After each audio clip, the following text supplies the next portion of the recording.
Good afternoon, everyone. I'm sorry that I'm the English token here. By raise of hands, how many of you are planning to fire all your employees in the next 2 years? All right, I got 2. Because as I'm listening and I'm looking at the notes, we haven't talked about the human part from the organization, the people. And if you want to be honest with yourself, take a look at your budget. Take a look at how much are you investing in digital right now, and how much are you investing in what we call culture. Yeah, culture. We send it to HR, and we hope for the best. So let's just make sure that we define customer experience on the same level. For me, customer experience is defined as creating profitable customer relevance. Profitable is the key word. And I want to start by sharing with you an example of a client of ours who have done a lot of happy customers, but not profitable at all. Okay? For those of you who do not know who we are, Strativity have been in the business for 17 years. We've been serving clients all over the world. Our focus is doing the transformation minus the digital. That's going to be an interesting conversation. We let the digital being done by the digital guys. We come in to do the strategic, organizational, operational, and cultural. And the client's name is the Metropolitan Museum of Art. You might have been there, serving 7 million customers every year. And they've done the ultimate customer-centric experiment. They told their customers, pay as much as you want. Doesn't that really fit the bill? This is the ultimate customer centricity. 12 years ago, 63% of the visitors have paid full price. Last year, the number dropped to 12%. And that is the essence of creating profitable customer relevance. And I was wondering, because the product didn't change, it's old stuff, you know? It doesn't really change. It's the same pictures, the same old stuff. You can't really change it. You're not allowed to change it, because that's the product. But that's what people were willing to pay. Number dropped by 71%, creating hundreds of millions of dollars of hole in the budget. And why? A, customers did not appreciate the product and the value the same way. They went digital, it got worse. Because then people said, I got it for free. So why do I need to come to the museum anymore? And they got into this problem of how do we evolve the value that we create in a way that will make customers actually want to pay us in a profitable way. We got 3 months to solve that problem and implement it, and it was implemented on March 1st this year. Less than 1% of customers are turning away and not paying full price. So it can be done, and it can be done in 3 months and not in multi-year, which is the one last thing that your CEO would like to hear from you, how customer experience is a multi-year journey. He or she does not know if they're going to be there for multi-year, and yet that's what we are offering them. So let's take a journey on the time zone. And when you look at the evolution of watches, which is an area that I love a great deal, it helped me contextualize the story. So we started with our great Rolexes and great stuff like that, and then iWatch came in and told us that we can do everything on our wrist with iWatch, and then we noticed that there is actually an evolution. As we were writing off time watches, as we were writing off timepieces, we noticed there is a whole new evolution of brand new watchmakers, like Christopher Ward in the UK, a whole bunch of them in Germany, in Switzerland, in the US, who are actually introducing analog. And then the question is why? Because we got all of it on iWatch. Why in the world do we need new timepieces out there? Because we have evolved the way we are dealing with time. And in order to illustrate that, I want you to imagine the following scenario. Imagine that you have a cleaning lady who cleans your house once a week on Thursday. After 10 years, she's doing a great job. She comes to you and she said, I am joining the iClean movement. I'm going to give you an app, and from now on, you will be cleaning your own house. You will tell me when you want to clean the house so I can open the detergent cabinet for you at the time that you want, and I will charge you the same exact amount that I've been charging you before. But we are movement. It's a digital cleaning, and you are in charge, and you can clean your own house any day you want, not just on Thursday, and you can clean it with your underwear, and it's going to be wonderful for you and for me. By raise of hands, how many of you are taking the deal and downloading the app? What's wrong with this story? That same exact problem happened to one of our bank clients. Because they went digital. And then they discovered that their customers are coming back saying, I don't want to pay your fees anymore. Because guess what? I'm the one serving myself. So what am I paying for? When you look at digital, when you look at the evolution of time, we've actually evolved from two types of usage of time. For many of us, for many time was a task-dominated business. We needed to get things done, and whoever got it done for us was actually saving us some time, and we were willing to trade that and pay for that. The evolution that we see, however, is time as quantity, time as an experience. Time is something that I would like to spend. Everybody is rushing to digital thinking that customer wants to just save their time. But the question is, for what purpose? And what we see with digital today is digital is focusing on time as quantity, as task dominated. And what they do is they reduce my task work, but that's not something I'm willing to pay for. The question is, are we also evolving into time as quantity? Are we also evolving into adding stories and value to customers that they actually cherish and willing to make it profitable? That is the challenge. If you add to that is a trust element.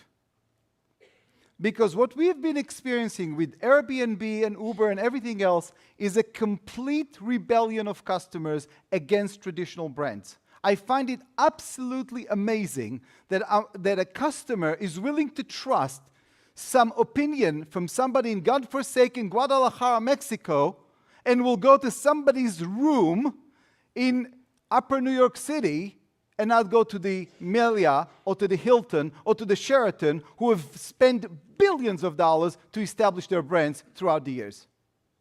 If this is not a complete crisis of trust, I don't know what a complete crisis of trust is. So we are coming to customers, trying to basically outsource to them the tasks that we used to do for them, try to charge them the same amount of money, while they are losing trust in who we are and what we do. I think that calls for a very, very different thinking about what digital really serve and what business do we want to run, because the biggest digital experiment that have taken place in the world is called Amazon. Does anybody know what is Amazon's profitability for the last 20 years on average? Anybody? Help me out here.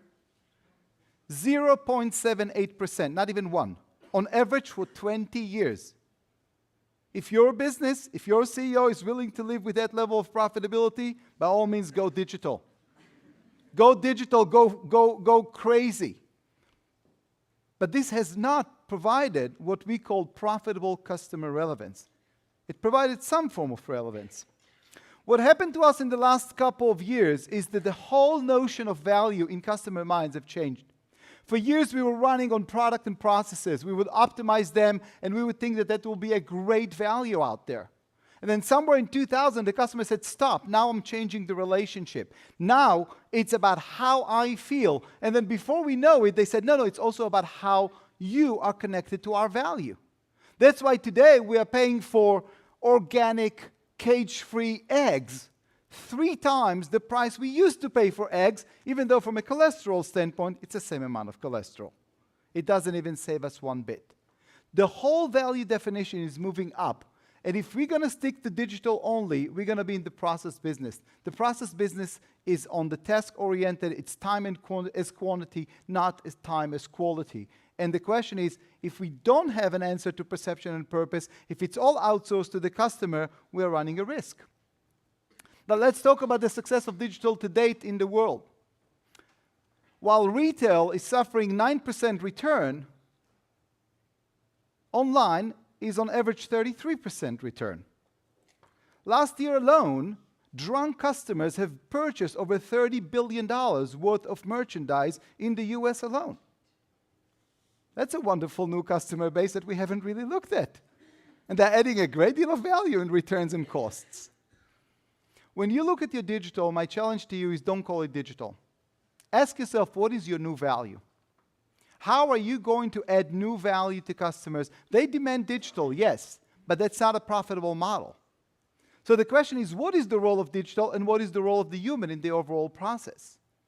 We're actually writing a new charter with our customers in terms of whose role is what am I paying for value, and how are you going to add value to me? Because the same reason you refuse to pay your cleaning lady 100 euros a week in order to be able to clean your own place is because what? Because the rule of thumb never change. The value goes, or the money goes to those who serves me. And if I serve myself, I keep the profit. If you serve me, you keep the profit. It's very simple. And it's not going to change because we're dealing with human beings with a little bit of brain. These are the challenges that as CX professionals we need to actually take a look at and ask ourselves, how are we addressing the new value? Slapping digital at our products is actually eroding our value. It's actually handing it to our customers, telling them that they are experts just like us, and we are guaranteed to find ourselves in a situation where they'll say, drop your price or I'm going somewhere else. And that's the risk that most of them do not pay attention to. If some of you are in the automotive world, by the way, the blue boxes are all new digital channels. This is a customer journey for a typical customer relationship with an automotive manufacturer and dealer, 33 touch points, and as you can see, just visually, the world there is going into digital. And it's not going to go away. Customer is asking for that convenience, but guess what? Customers are not asking for this as a way of increasing profits. They're looking at that as a way to reduce profit. Many of our automotive clients are afraid of that model and are asking themselves, what am I doing with all the people? What is my plan? And the answer is, yes, digital is going to give you the ultimate convenience. Information, access, 24/7 scheduling. But you've got to amplify the human experience in order to create value. In fact, digital is freeing up your people to improve the overall customer value by personalizing, by finding the real reasons why they're there, by contextualizing, by connecting to their purpose, by connecting to their perceptions, by creating a human experience. I'm sorry to disappoint some of you. AI is not human. It's faking human. And as much as you hate fake news, imagine how much you're going to hate fake humans. That's not what's going to create humanity in the world, with all due respect. The power is when we fuse digital and human and actually meet the customer exactly where they want. Because some customers want sometimes to have digital in some cases, and then they need a human person when they need it.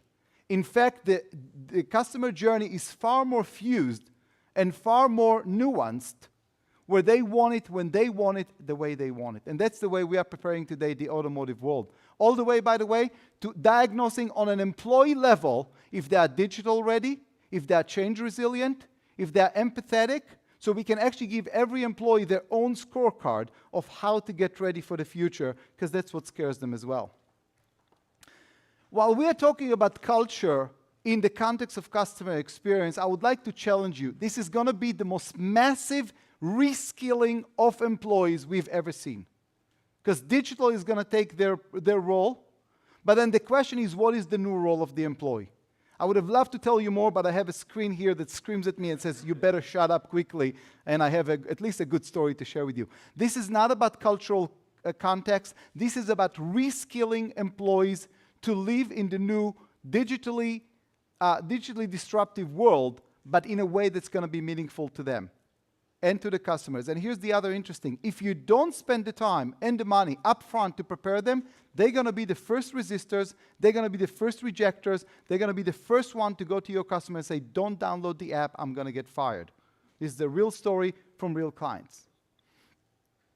The next thing we need to mind is as we push them to the digital, we need to look at the customer journey in a different context. We're very, very good at mapping it, identifying the moments of pain, and finding some solution for that. Our management of the journey needs to upgrade. We need to look at how sales is creating value, especially in a world when the customer is far more infused with knowledge. We need to make sure the customers take full advantage of what we offer them, and we need to make sure that we are actually helping them visualize the value. Oftentimes, the customers are receiving the value, but they are not actually visualizing it. We need to move to a very proactive journey management in which we make sure that the customer is successful and not just that the features are available. And the customer is actually seeing the value, because otherwise, as I said, digital is going to take it back. So we are in a stadium, so I had to find a soccer ball or a football just to make a case here. But my question to you is, did you ever see a football that won a tournament or a championship? Did anybody saw that? No. Did you see a stage that performed a great performance? No. We're in the people business. Customer experience in the future is going to be about the stories that they will experience and the stories that they will actually earn. And this is human related. And I want to share with you just one example. One of the clients we worked with was Mercedes-Benz USA, 25,000 customers working for 360 individual dealers. Every one of them runs the business their way. They don't cooperate, they don't talk to each other, they just do their stuff. And we were given basically a 2-year to go transform the organization, become number 1 in customer satisfaction, and triple the profitability of the dealerships. This was our task, 2 years. And I want to share with you what happened afterwards when they started to do that. Customer called in and he said, I'd like to bring my car for service, so can you please arrange for me for a loaner car? And he said, yes. He said, no, I would like an S-Class. Usually the answer will be, nice try. There's no S-Class available for a loaner. You know, you're going to get your C-Class or your ML or something like that. The person, the human being, the service advisor, going straight and saying, sir, why do you need an S-Class? And he said, actually, I was diagnosed with cancer. I need to go to the hospital. It's 3 hours drive. The S-Class is the most stable that you have. Can you please try to find one? Now we understand the emotional side. No digital will ever understand that. And now he needs to go into what we call the power I do have, not the power I don't have, because you can just tell him, hey, we don't have it. Instead, he's thinking, he's finding it. He doesn't have it in loaners, but he does have it in certified pre-owned. You know, just a year-old vehicle. He calls the customer and said, stay home, we're coming to you tomorrow morning. He says, when is your appointment? He said, 10 o'clock. I'll be there at 7. He shows up at 7 o'clock in the morning with an S-Class, with food, with drinks, with a driver, and tells the customer, you're sitting in the back today, sir. We're driving you to the hospital, and we're going to wait for you until you finish your own treatment, and then we're going to take you back home. Customer started to cry. He cried and never stopped crying throughout the whole day, and all he could mumble was, my family doesn't have time to take me to the hospital, but my car dealership does? This is the power of human plus digital. This is the power of people. We've got 5,000 stories like that in the first year. That's how you make a transformation. Digital is a great tool, but only people can create stories. And if we empower them, they'll create the most amazing stories. To top it up for you, don't think about digital as a standalone. Human and digital need to be fused because the future of the value and profitability of your business is dependent on it. Digital alone is outsourcing to your customers. They will not appreciate it unless they will see another added value coming in. Thank you very much.